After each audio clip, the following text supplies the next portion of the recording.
Hello and welcome to session 11 of our Series 7 exam overviews brought to you by Passing Score, where you can get more help on your exams at PassingScoreFinance.com. In this video, we'll be going over cash equivalents. These are the money market funds, CDs, and repos of the world. First, let's define what is a cash equivalent. These are high quality, meaning low risk, short-term debt securities which function and are almost but not quite as safe as holding cash. They are uncorrelated with bonds usually, which have longer terms and different risk profiles than cash equivalents. The main examples are money market funds, negotiable CDs, commercial paper, and repos. Money market funds are funds made up of short-term debt securities.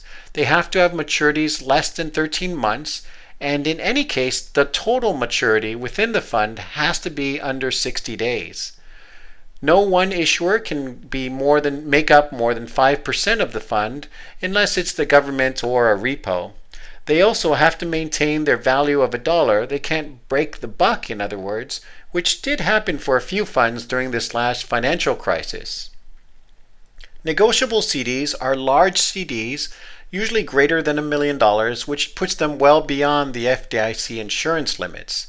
Their minimum maturity is 7 days, but there's no maximum length of term for these. Brokered CDs are issued by banks, but sold by broker-dealers, which provides SIPC insurance in case of any type of bankruptcy or financial problems at the broker-dealer. The maturity is between 2 and 20 years, but they're not considered market securities, which means that they're not traded openly. Long-term CDs have additional risks than shorter-term CDs would have. There's limited or no liquidity. There can be a loss of principal if they're sold prior to their maturity. The call features can increase the reinvestment risk, meaning you can be forced to invest at lower rates if the CD does get called. There can be features and structure within the CD, such as variable rates, step-ups, or other types of optionality, which can affect the yield or the return on the investment.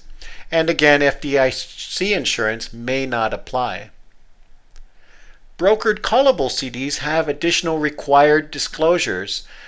The issuer may call the CD, the rate of reinvestment is not guaranteed, the call yield may be less than the yield to the maturity date, and the CD may not be called if rates rise. These are required disclosures for brokered callable CDs.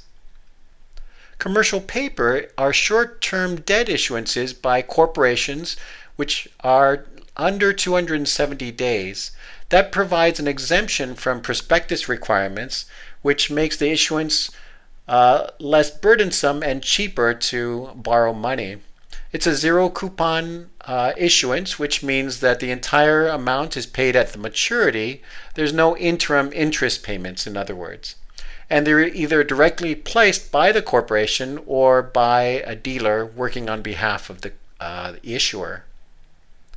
Bankers' acceptances are secured drafts guaranteed payment by a bank.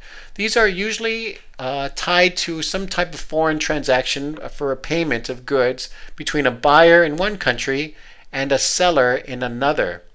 The draft can be cashed early if the person's willing to accept a discount, and then the bank can sell that if they need additional liquidity.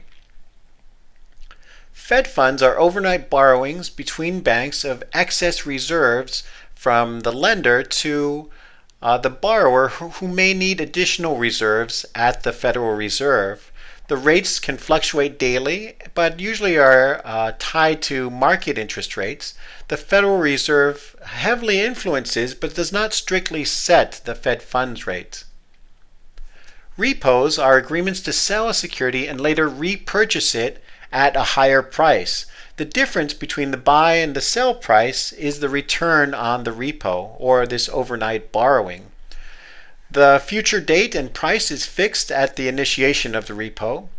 The repo is one side of the transaction. The reverse repo is the lender of the transaction. So you'll have a repo and a reverse repo making up both sides of this transaction.